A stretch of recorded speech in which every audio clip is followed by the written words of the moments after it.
All right, good morning. Good morning.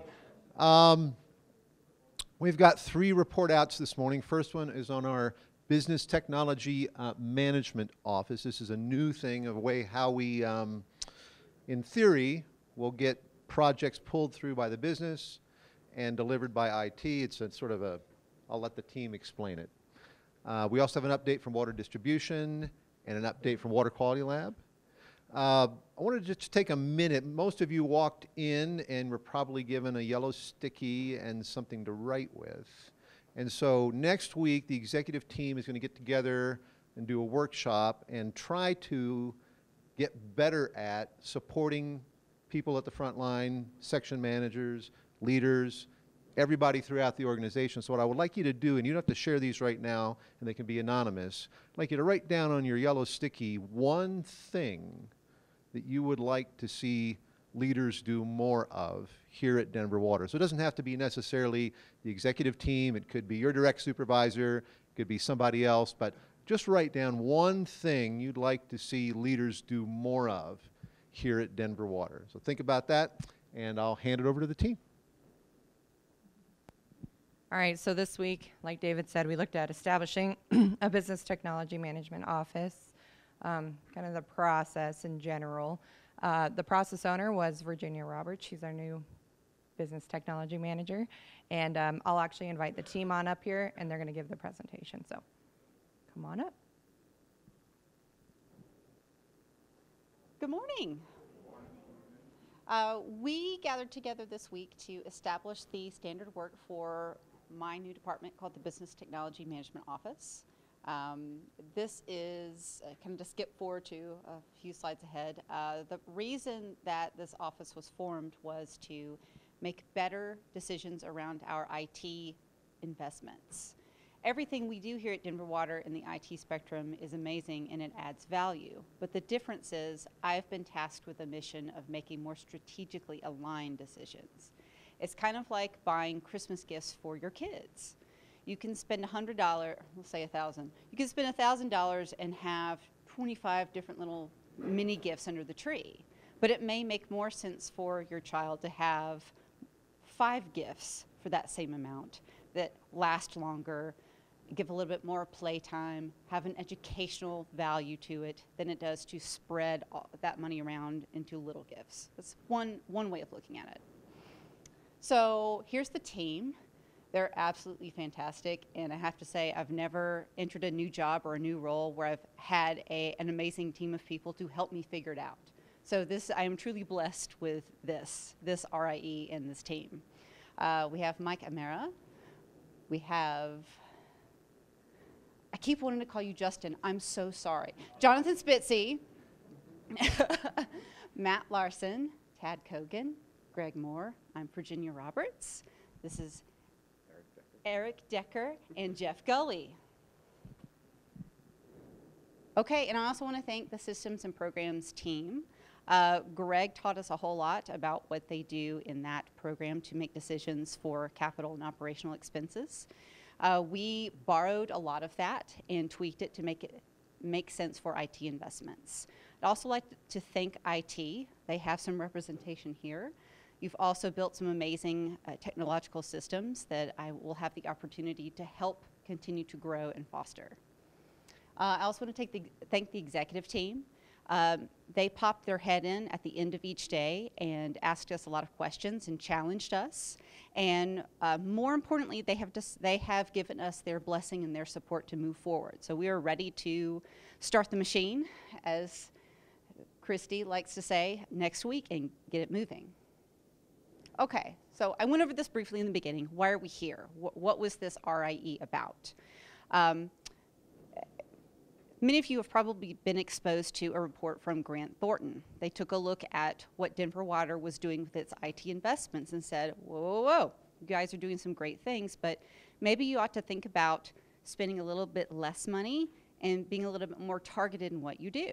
So that's why we're here. My group, the BTMO, was formed to do just that, to seek representation from the various areas of the division and the business, to look at what we have coming up in the ITQ, and to think long-term and strategically and pick those investments. And this RAE was to help me figure out the standard work, how we would structure the business representatives to do just that. So as with any event, we want to kind of look at our current state, right? So I think the group, we came together and we felt that the bus up here was a pretty good depiction of what our current state really is. So if you look at all these people in the back of the bus, a lot of noise going on back there, right? We've got engineering, we've got O&M, we've got finance, we've got a lot of people that use our business technologies. But who's driving the bus? One of the things we really wanted to kind of define. At this point, IT's really driving the bus, and they're up there and they're listening to all this noise from the back say, go right, go left, go straight. It's kind of like when my wife's in the car with me, right? Just kidding, babe. Just kidding. Yeah. Yeah, she'll be definitely telling me where to go, right? So, like I said, a lot of different directions going on here, but we've got this little thing that we represented with a speed bump called the strategic plan. So we know it's there, and we kind of slow up and we kind of go over it, right? But we've got the board member right here saying, hey guys, stop. We don't want to kind of roll over the strategic plan. We kind of want to have a good insight of where we're going. So that kind of represents the different roads we have right now of where we're going with this. Right? So, target state. Everybody back in the bus is real quiet. Who's driving the bus at this point? It's our business, it's our customers, okay? It's our needs. And we're on a clear line of sight on our strategic plan, but we've got a lot of things along the way to help us. Our BTMO, very robust business cases, and at the end, we're going to be the best, the greatest water utility in the country, right? That's how I see it. That's how this group sees it too. Okay, so what you're looking at up there is a sampling of the process flows that we worked on. We did 4 versions of this. Essentially, this is the process flow for incoming IT requests and how we sort through them and how we differentiate between running the business and things that we need to empower IT to take care of on their own, and what needs to come through the BTMO for vetting and business case creation. Can you advance this? Okay, so what I'll go through in detail a little bit later what the chosen process flow was, but I'm going to let Tad talk a little bit. Oh, no. Jonathan, talk about how we got there. So to get to that target flow, we did some gap analysis work. We used a fishbone diagram to basically take where those gaps are and organize them into areas. So it gives us a picture of what are the challenges that we're facing in order to get from where we are today to that target state. Then doing that, we went through the process of saying, how do we solve those? Ask the 5 whys of why is this an issue? Why is it occurring? You know, kind of walk all the way through until you get to that root cause. Once you know that root cause, then you can start to say, okay, if we do this, then we expect something to change. So we went through that exercise in order to help us figure out what's the right future state or what's the right process to get to that future state. Thanks. Okay, so here we are. Here's the ideal target future state. We ended up identifying 3 different flow cells. The one at the bottom, I know you can't read this, but the one in the bottom is to handle emergency requests, things that Denver Water needs to keep its systems up and running. Up at the top left is a tactical flow cell, and what's in the middle is the strategic flow cell. If you'll go ahead and advance to the next slide. So the emergency flow cell was what I mentioned earlier. It's running the business. It's things that are obvious that we need to fix right away so that we don't have systems down. That we don't prevent Denver Water employees from running the business. So IT is going to be empowered to just do it, just get those things done. We spent a lot of time in this RIE differentiating between the strategic items that BTMO needs to vet and look at and analyze, and those things that are tactical, those day-to-day things that may not be emergency things, but those things that IT will now be empowered to fill extra capacity with their Scrum teams. Let me back up. IT has strategic work. They have large projects that they work on. But they also, every now and then, have extra capacity in their time to work on things. So the tactical things are what we're going to empower IT to make the decision to work on within some specified boundaries. We are starting with a boundary of time or cost. If something comes into their help desk queue that is less than $10,000 or less than 160 hours, they're going to have the judgment to do that. If it exceeds that, or if it seems out of context of the strategic plan or their general direction, they're going to rely on BTMO to take a look at it. The strategic flow cell is where those things will come, as well as larger projects. So what we spent a lot of time doing this week is figuring out how that will work. Oh, now's a good time to tell you that over in the tactical flow cell, one change that we are making is that we will no longer have product owners making those decisions for the sprints, what will be worked in the sprints. We're going to empower IT managers to make those decisions. Things that are more strategic will be vetted by the BTMO, and the BTMO will be represented with help from the business from system managers. There will be 3 of them, and then a 4th that will represent IT background things like Office or servers that aren't really immediately recognizable to end users. But there will be 3 system managers from the business supported by that 4th IT system manager. They will make strategic high-level decisions. Now, 3 people cannot possibly have a deep level of knowledge of every aspect of our business, right? So they will be supported by program managers. The program managers will have deep knowledge in specific areas of the business. So when a system manager needs their help to make a strategic high-level decision, they will call upon the program managers to help them with information and knowledge of those business processes. Okay. We spent a lot of time figuring out how to structure the system managers and program managers and the representation from the business.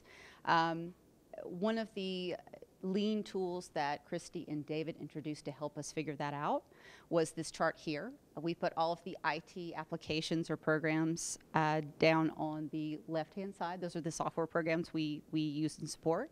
And then at the top, we had the divisions. And what you're looking at there is, who uses what software application? And as you can see, it was very hard to just say, well, this one person should be the representative for Maximo because more than one division uses it, right?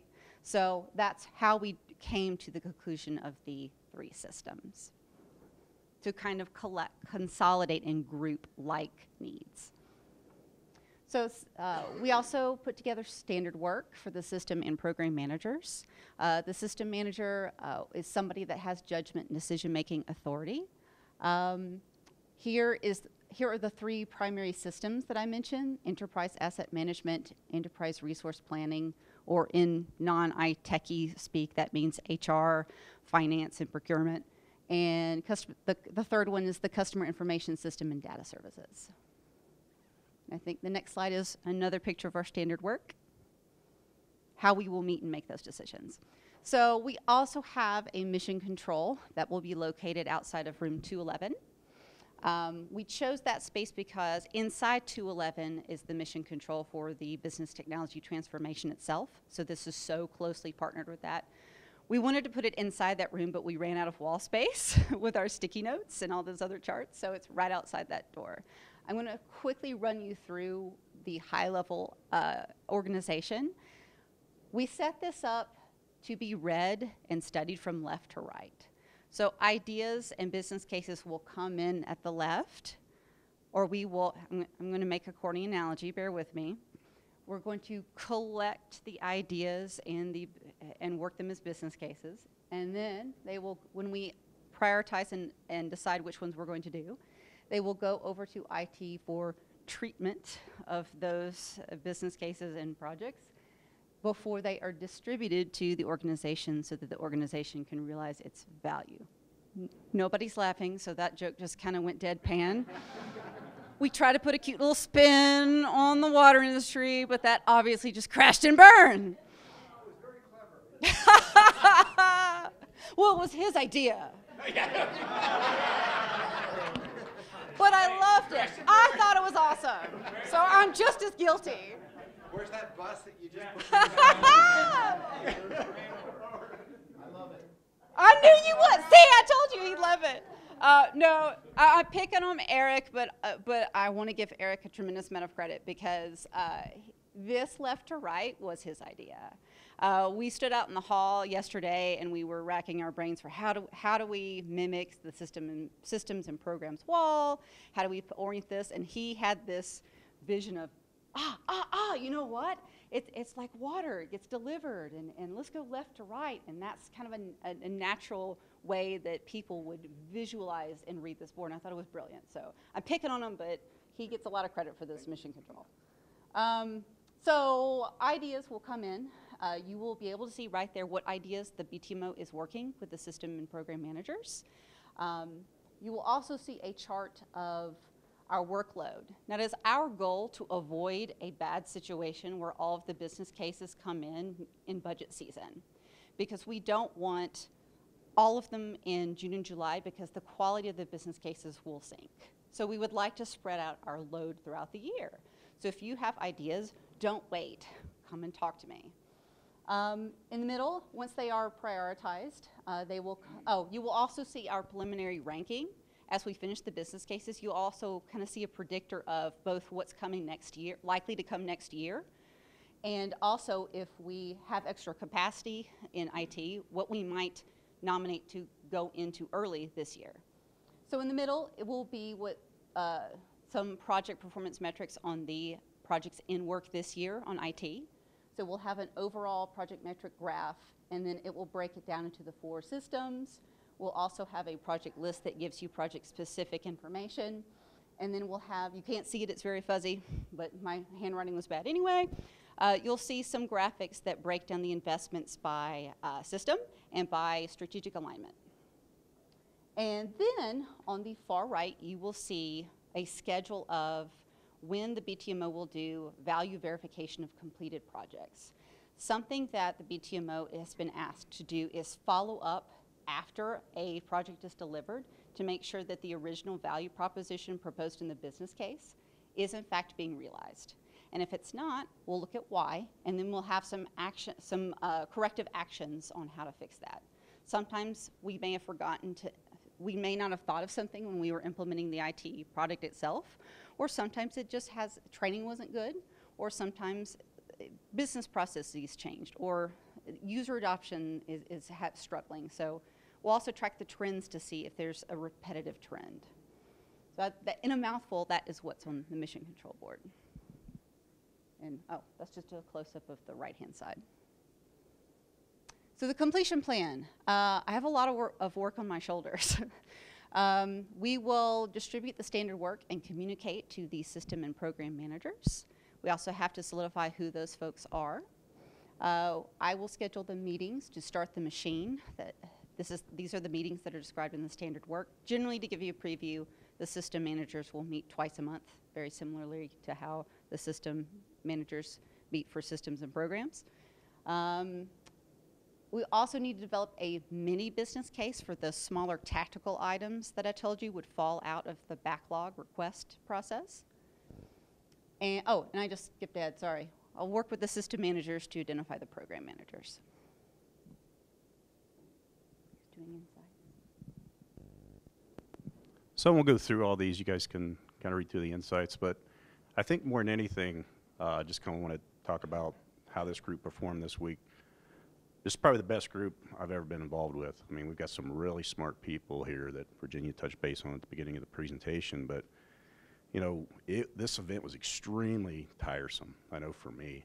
And we saw a lot of frustration, we saw some conflict, but if we got through this whole thing at the end of the week and we didn't have that, I would be a little worried about it. So this group came together, we saw each other's opinion, there was a lot of respect, there was a lot of consideration. What really kind of pointed out here, see a lot of vision. I think that's really important, especially with any event that we do, right? Continually looking at how good we can really be. And through these events and through the people that we had in this event and future events and past events, I think the sky's the limit for what we can do. So I really appreciate this group, all the time and effort, and also trying to balance your regular workload like we always do in these events. But great job, guys. You guys rock. Anything else?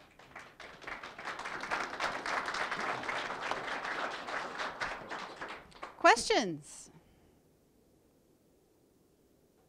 Dana?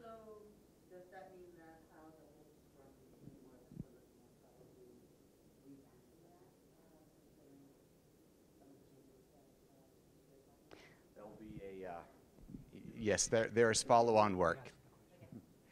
The question was, the Scrum teams as we know them, will there be some revamping? Yes, there will be, and some alignment underneath the systems that were described. Has Grant Thornton participated in your process, or is it appropriate that they vet what you have come up with? Excellent question. The question was, has Grant Thornton participated in this process? Not directly. We did use their report to structure the target state description. So every time we were working through the process flow and making the decisions, we were referencing specific components of that report. I was referencing them by 4.5, let's say. But that's a great idea. We may think about that. Julie? Well, I think another point with that is that the Grant Thornton report suggested that we fashion it very similarly to the systems and programs process that's already in place for capital. And so that is one of the models that they built the foundation off of with this. And also Grant Thornton's involvement was early on in vertical value stream assessment. They sat in the entire week of the value stream to help us build the roadmap. So that's where their skills can be involved as well. Anybody else? Yes.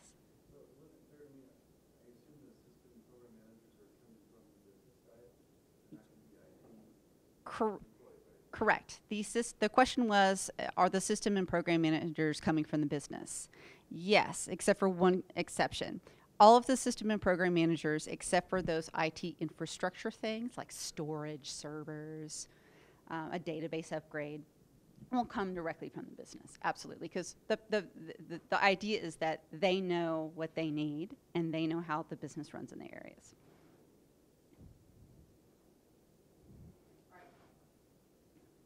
You mentioned extra IT capacity a couple of times, and I'm just curious with the upcoming reduction in staff, where do you see that extra capacity?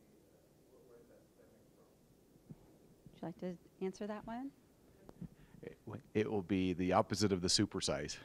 Can I shrink your fries down? No, in that there won't be a lot of extra capacity, but we will have, some capacity to do the small things. And the question is how do you rank and rack and stack the small things? The non-project work that still has to happen. I think the other thing that got talked about around that too is obviously the staffing reduction happens, but the work still has to get done in these cases, right? So if it's going to the BTMO, it's because the business and approved, it's because the business says it's important to get it done. And so it may be working with outside resources to say, what do we need to do to make sure we have the capacity to get those items done? And I'll expand upon that to say, eventually over time, the idea is that as we make more strategically focused decisions, that extra capacity will kind of diminish. And so the goal is that IT capacity is focused on the most strategically aligned initiatives. Today we have, from what I understand, we have a lot of many things coming into the backlogs. And our struggle this week was, what do we do with all of that? How do we harness it, but how do we also not encumber the talent that IT has to make some judgment calls on their own to help our Denver water machine continue to run? So you have an astute observation. What extra capacity are they talking about? Over time, we hope that that will shrink, and most of IT's time is focused on strategically aligned project work. So the team will be available afterwards for questions as well. All right, so now we have an update from Sam Peggies, who whose team did the valve replacement RIE, and this is the 90-day update.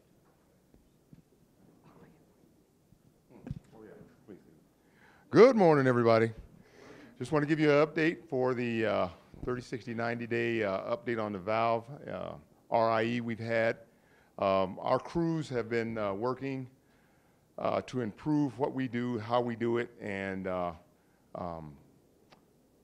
improve the customer service that we're doing when we're out there working in the street. Our team that first started out was Aaron Kelly, Ray Rodriguez, myself, Drake, Tom, Paul Smith, and the crew is John Lujan's crew. So it'd be Paul, Darren Truax, Roger Murphy. Audrey Wadley was another foreman out there in the event that helped us strategically get standard work for what we do in the street. So, and we had a lot of people that helped us out throughout the organization do the event. The reason for action was to implement standard work. Our basic thing was, the biggest key was standard work. To create standard work for all the processes and to streamline what we're trying to do. The beginning of the process, everybody in the whole T&D section, in my section was, we're broke up into two phases. The small core team and the large teams. Large team lay the pipe. Small guys do everything from cutting in valves, hydrants, doing a majority of the leaks and stuff on a daily basis. So what we did was we were looking for improvement across the board.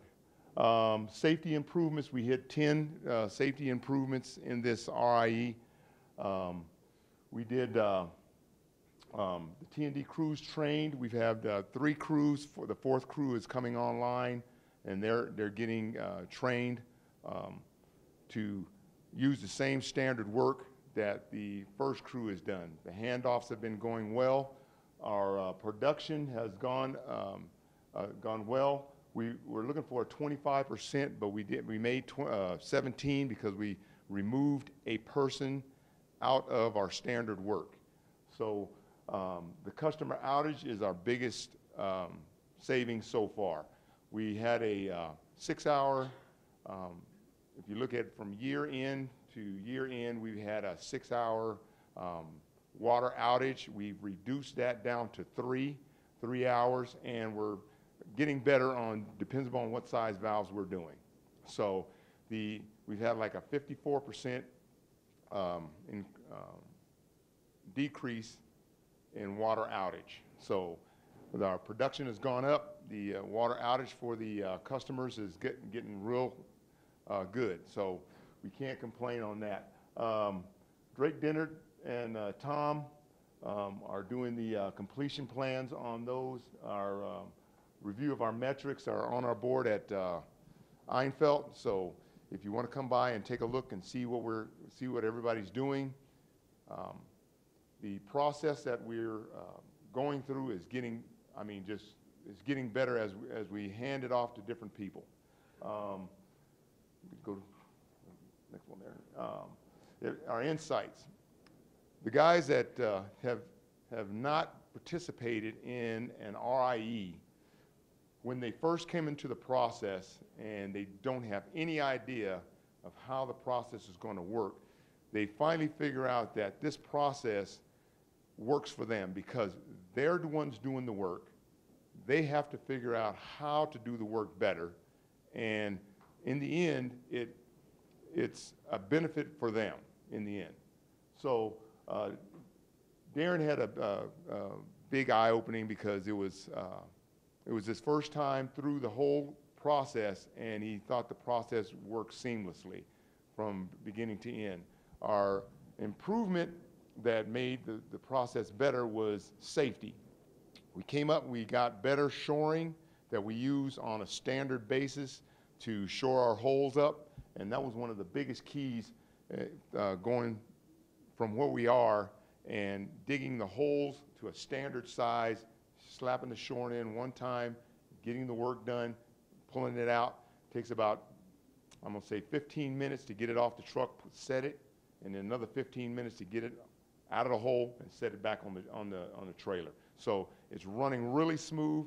The guys know their standard work, so the plug and plays work really well. We can pull somebody from another crew, stick them right in. They know exactly what's going on.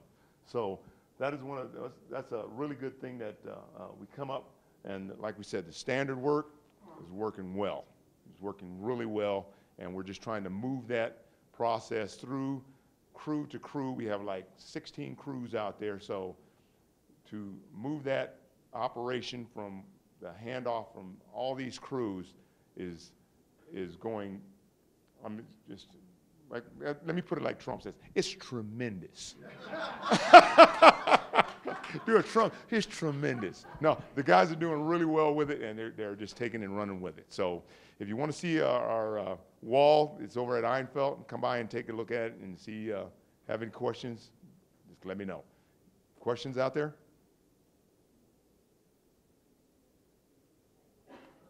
Thank you very much.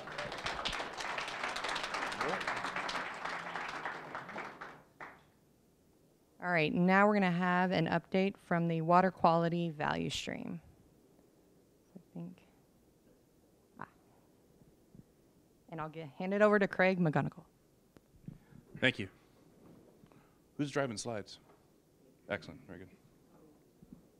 Good morning, my name is Craig McGonigal. It's my colleague Alfonso Gonzalez. We got a bit of a beefy presentation here for you today. Back early first quarter this year, we wanted to know who our customers are and make sure that we're doing work for our customers. Some of you may have heard about a new laboratory happening. We want to make sure that when we go into the new building, we take the work that we need to take with us. We also want to make sure that we get the space requirements for the type of work that we're going to be doing there. And so what the VSA set out to do was essentially identify what we do for who and exactly what you need. Tad left the room, but I took a great resonance with his depiction of the target state with the customer driving the bus, and that's kind of where we're getting to. We want customers to collaborate with us more. We want to work more kind of in line with the organization and the organization's objectives, and we want to have a tighter collaboration with the treatment plans, with planning, with all the other folks that we support. So if you would. So the VSA team got together, and it was a pretty beefy event, I'd say. We were in Three Stones. We were better friends when it finished, I think. But a lot of reality in that room that week, which was fantastic. And this is what it takes for us to do business currently. We have an IT group that is embedded with us that does a lot of our LIMS work and LIMS management. Our product is data, so mad love to those two over there. Thanks, guys. He keeps going. The tip of the spear, which is the operations group, they're the folks that bring in our samples and do the operations activities out in the field. And then that scrappy ragtag bunch over there are the folks that are actually converting samples into data. And I think we're pretty good at it, actually. So the strategic plan, we're very close to this thing, and I'm retelling this kind of in a different story. I'm telling this to us, that we do want to be the best utility in the nation. We want to be the best lab in Denver water, and that's what we're working on. And the part that really resonates with us right now is we collaborate, we engage, and we partner. And not only do we do that locally, nationally, we also want to do that internally with our teams as well. So sage advice from Mr. Winter over there, don't boil the ocean. I promptly ignored that. So our scope for this whole thing is to identify our customers and deliver value to them. Super simple. I don't know why people make this complex. So the way that we've chosen to do that, here's a couple of the big scope elements that have come down. In a nutshell, we want customers to get their data. We want customers to know what we are doing for them. And we want to make sure that you have access to it timely, and we want to make sure that we develop our staff so that we can meet those needs, not just now, but in 5 years from now. And we'll see some slides later that shows you how quickly things do change for the lab.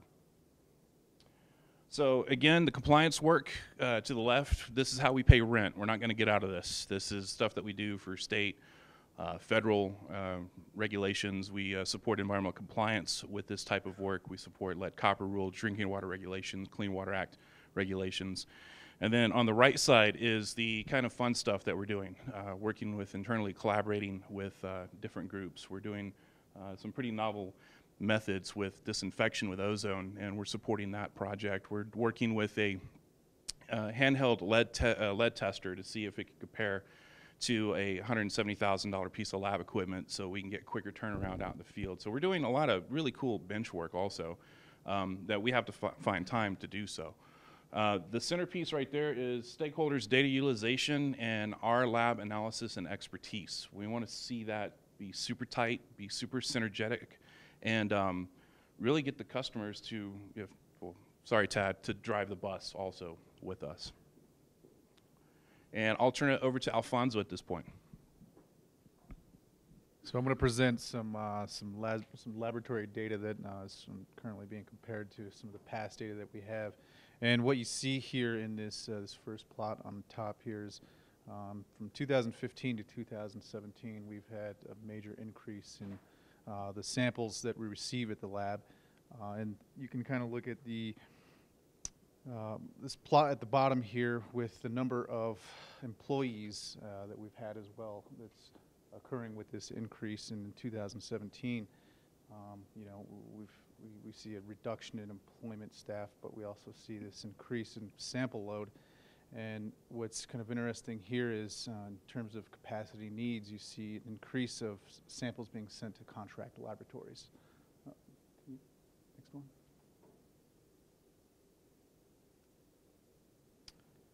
one. This is just more of a breakdown of that previous graph here, and this is where our samples are going and where they're coming from.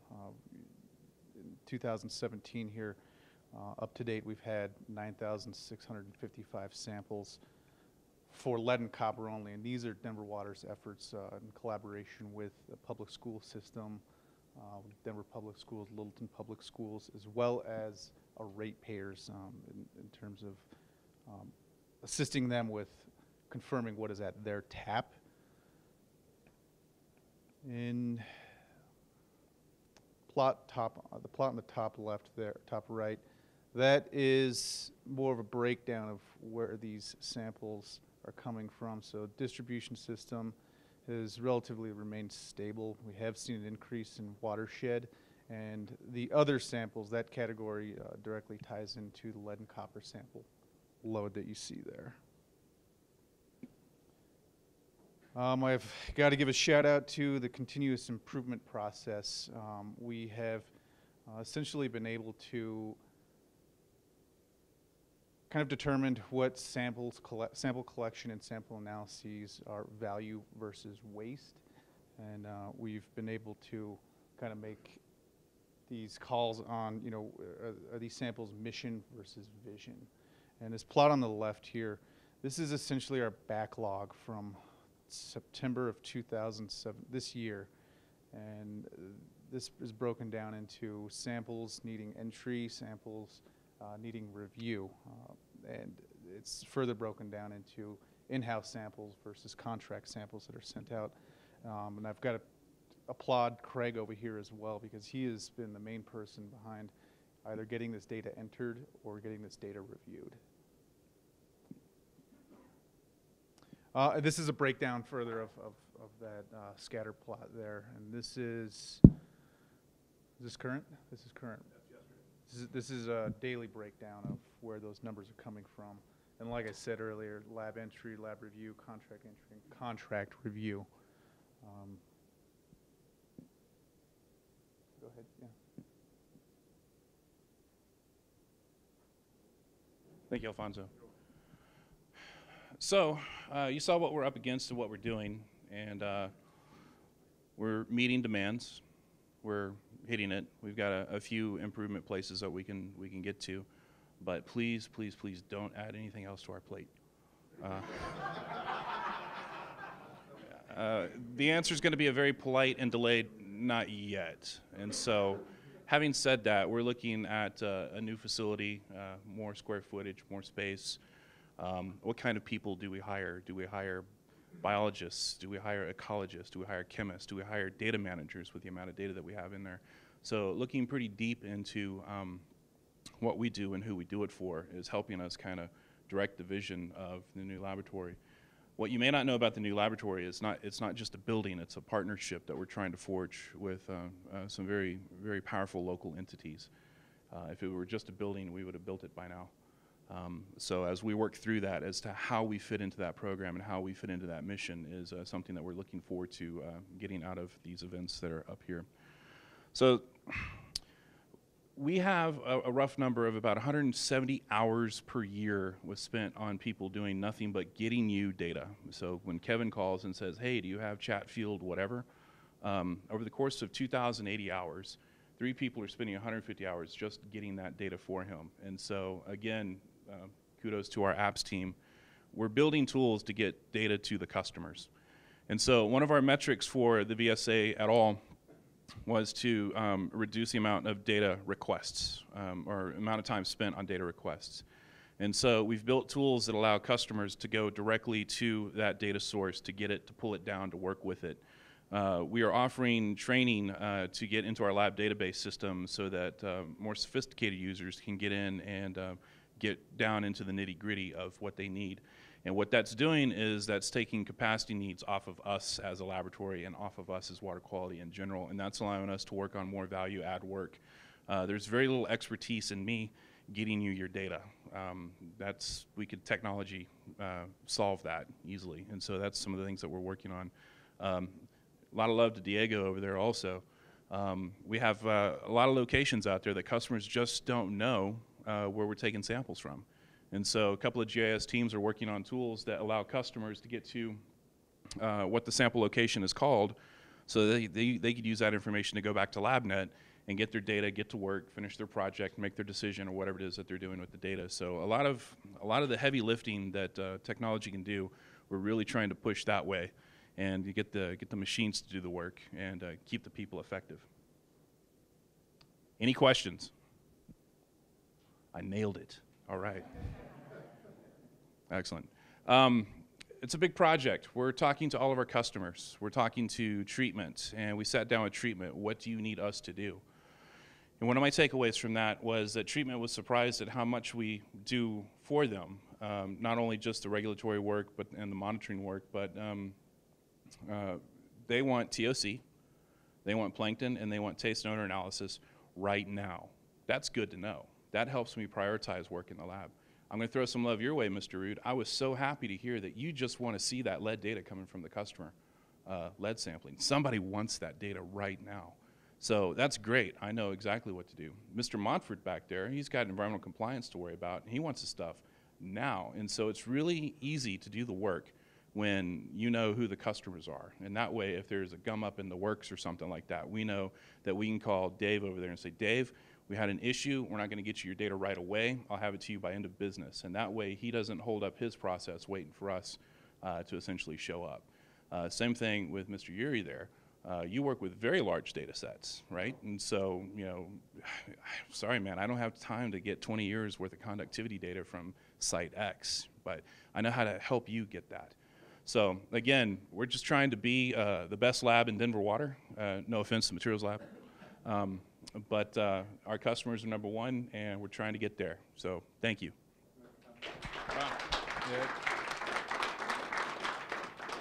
And I encourage you to check out the water quality page and go to LabNet so you can, if you just want to toy around with some of the data gathering over there. I've recently been introduced to it. It is fantastic. It really is. Go to Inflow, keyword search on lab, or the first choice that pops up, and enjoy. Before you escape, again, when we started today, I mentioned that the executive team is getting together next week, and we're going to be focusing on how do we better support you. So most of you got a sticky and a pen to write with, and I'd like you to write down, if you haven't already, what's one thing that leaders in general here at Denver Water can do more of to support you. So if you would just do that and just leave them on the table back there. They're anonymous. You don't got to put your name on them. And leave the pen and the extra stickies that you didn't use just on the table back there. Thanks and have a great weekend.